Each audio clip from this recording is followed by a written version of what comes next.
اعوذ باللہ من الشیطان الرجیم بسم اللہ الرحمن الرحیم اللہم اہدنا بالہدی وزینا بالتقوی اللہم صلی علی محمد وآل محمد۔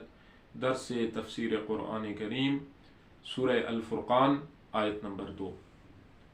بسم اللہ الرحمن الرحیم الذی لہ ملک السماوات والارض ولم يتخذ ولدا ولم یکن لہ شریک فی الملک وخلق کل شیء فقدرہ تقدیرا۔ اس فرقان کو اپنے عبد کے قلب پر نازل کرنے والا وہ اللہ ہے کہ جس کی حکمرانی زمین اور آسمانوں پر ہے، جس کی کوئی اولاد نہیں ہے اور جس کی سلطنت اور حکمرانی میں کوئی اس کا شریک نہیں ہے، اور اس نے ہر چیز کو خلق فرمایا پھر اسے درست کیا جس طرح درست کرنے کا حق ہے۔ اس آیت مجیدہ میں ابتدا ہی میں اللہ رب العزت اپنی سلطنت اور اپنی حکمرانی کا تذکرہ فرما رہے ہیں۔ فرمایا کہ یہ فرقان جس ہستی نے نازل کیا ہے وہ ذات ہے کہ جس کی حکمرانی زمین اور آسمانوں پر ہے۔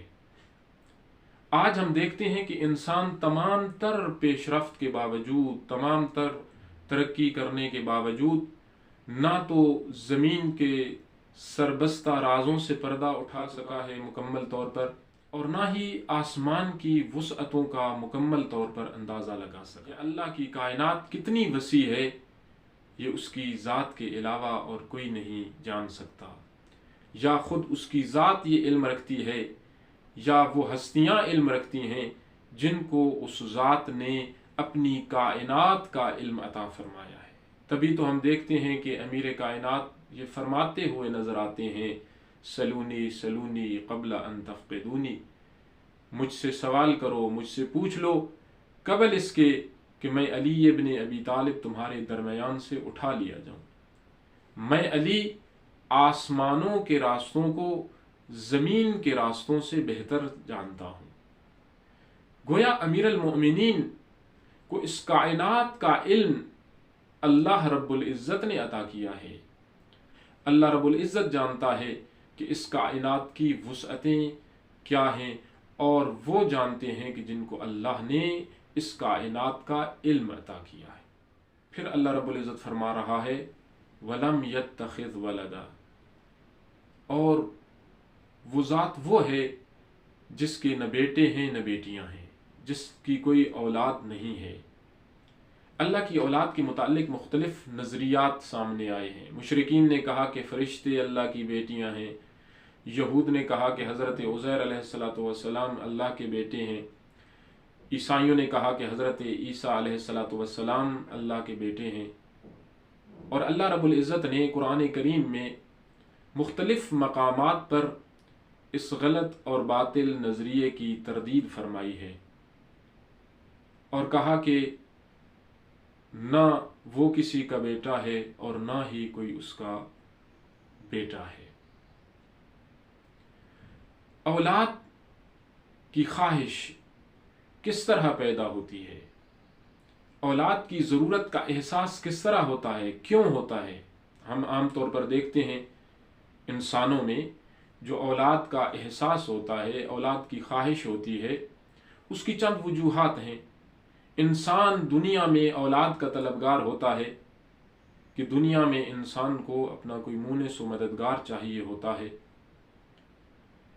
انسان کو دنیا کی زندگی میں اپنا کوئی معاون اور مددگار چاہیے ہوتا ہے جو اس دنیا میں اس کا سہارا بن سکے، اور اس دنیا سے جانے کے بعد اس کے مال و متاع کا، اس کی چھوڑی ہوئی جائیداد کا، اس کے چھوڑے ہوئے مال کا وہ وارث بن سکے، اور اس کے ادھورے کاموں کو وہ مکمل کر سکے اور پورا کر سکے۔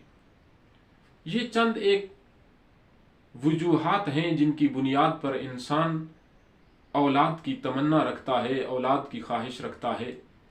کیا اللہ رب العزت کہ جس کو اس کائنات میں نہ کسی سہارے کی ضرورت ہے، نہ کسی معاون و مددگار کی ضرورت ہے، کیا وہ بھی اس طرح کی خواہش رکھتا ہے؟ کیا وہ اللہ رب العزت اولاد کی ضرورت محسوس کر سکتا ہے کہ جس کو فنا نہیں ہے، جو حی ہے، جو ہمیشہ باقی رہنے والا ہے؟ یہ انسانوں کی خواہشات ہیں کہ جن کو فنا ہے، یہ مخلوقات کی خواہشات ہیں کہ جنہوں نے اس دنیا میں ہمیشہ باقی نہیں رہنا۔ اللہ کی ذات وہ ذات ہے جس نے ہمیشہ باقی رہنا ہے، جس کو فنا نہیں ہے۔ اور پھر اگلے حصے میں ارشاد ہو رہا ہے وَلَمْ يَكُنْ لَهُ شَرِيكٌ فِي الْمُلْكِ، جس طرح اس اللہ کو اولاد کی ضرورت نہیں ہے اور کوئی اس کی اولاد نہیں ہے، اسی طرح اس کی اس کائنات کا نظام چلانے میں، اس کی سلطنت کو آگے بڑھانے میں اور اس کا نظام اور سسٹم چلانے میں اس کو کسی شریک کی، کسی مددگار کی ضرورت نہیں ہے۔ دنیا میں ہم دیکھتے ہیں بادشاہتیں ہیں، حکمرانیاں ہیں، حکمرانوں کے وہ علاقے جو ان کے نزدیک ہوتے ہیں وہاں پر ان کی بہتر حکمرانی ہوتی ہے، جو ان سے دور ہوتے ہیں وہاں پر ان کی حکمرانی کی گرفت کمزور ہوتی ہے۔ کیا اللہ رب العزت کے لیے بھی اسی طرح ہے؟ نہیں، وہ ذات تو وہ ہے جس سے نہ کوئی چیز دور ہے، نہ کوئی چیز پوشیدہ ہے، اور نہ کوئی چیز اس کی ذات سے مخفی ہے۔ وہ اللہ جس طرح زمین پر اس کی حکمرانی ہے، اسی طرح آسمانوں پر اس کی حکمرانی ہے، اور یہ نظام کائنات چلانے میں ہر چیز اس کی محتاج ہو سکتی ہے، لیکن وہ کسی چیز کا محتاج نہیں ہے۔ پھر ارشاد ہوتا ہے وَخَلَقَ كُلَّ شَيْءٍ، جس طرح اس کی کوئی اولاد نہیں ہے، جس طرح اس کائنات کو چلانے میں کوئی اس کا شریک نہیں ہے، اس کائنات کی حکمرانی میں کوئی اس کا شریک نہیں ہے، اسی طرح صفت خالقیت میں بھی اس کا کوئی شریک نہیں ہے۔ وہی ہے جس نے کائنات کی ہر چیز کو خلق فرمایا ہے، سمندر کی گہرائیوں سے لے کر آسمانوں کی بلندیوں تک جتنی بھی مخلوقات اس کائنات میں موجود ہیں، ہر کائنات کا فقط وہی وحدہ لا شریک خالق ہے، اس کے علاوہ اس مخلوق کو بنانے والا کوئی نہیں ہے۔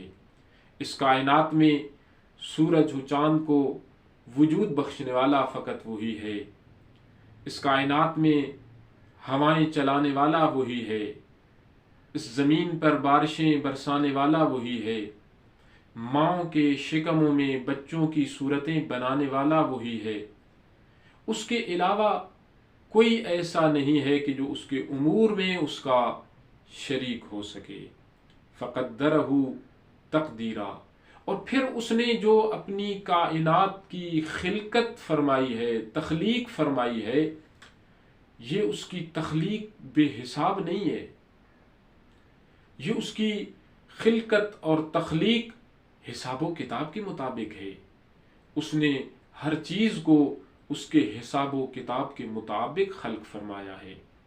انسان اگر خود اپنے وجود میں نگاہ دوڑائے کہ اس آنکھ کو نمکین پانی کی ضرورت ہے، اگر اس آنکھ کے پانی میں نمک کی مقدار زیادہ ہو جائے تو بھی یہ مشکل ساز ہے، اگر اس آنکھ کے پانی میں نمک کی مقدار کم ہو جائے تب بھی مشکل ساز ہے۔ انسان کو لعاب دہن کی ضرورت ہے، اگر اس کے منہ میں لعاب دہن حد سے کم ہو جائے تو بھی اس کے لیے مشکل کا باعث ہے، اور اگر حد سے زیادہ ہو جائے کہ اس کے منہ سے ٹپکنا شروع ہو جائے تو بھی انسان کے لیے مشکل ساز ہے۔ اللہ رب العزت نے جتنی بھی مخلوقات ہیں، بڑی سے بڑی مخلوق سے لے کر چھوٹی سی چھوٹی مخلوق تک کہ جس کو شاید انسان اپنی آنکھ سے بھی نہ دیکھ سکتا ہو، اس میں مکمل نظام حیات رکھا ہے، اس میں چلنے کی صلاحیت رکھی ہے، اس میں دیکھنے کی قدرت رکھی ہے، اس میں قوت سماعت رکھی ہے، اس کو شعور عطا کیا ہے، بس اللہ رب العزت نے یہ جو کائنات خلق فرمائی ہے اور اس کائنات میں جو جو چیز اس نے خلق فرمائی ہے وہ بے حساب و کتاب نہیں ہے، بلکہ ہر چیز حساب و کتاب کے مطابق ہے۔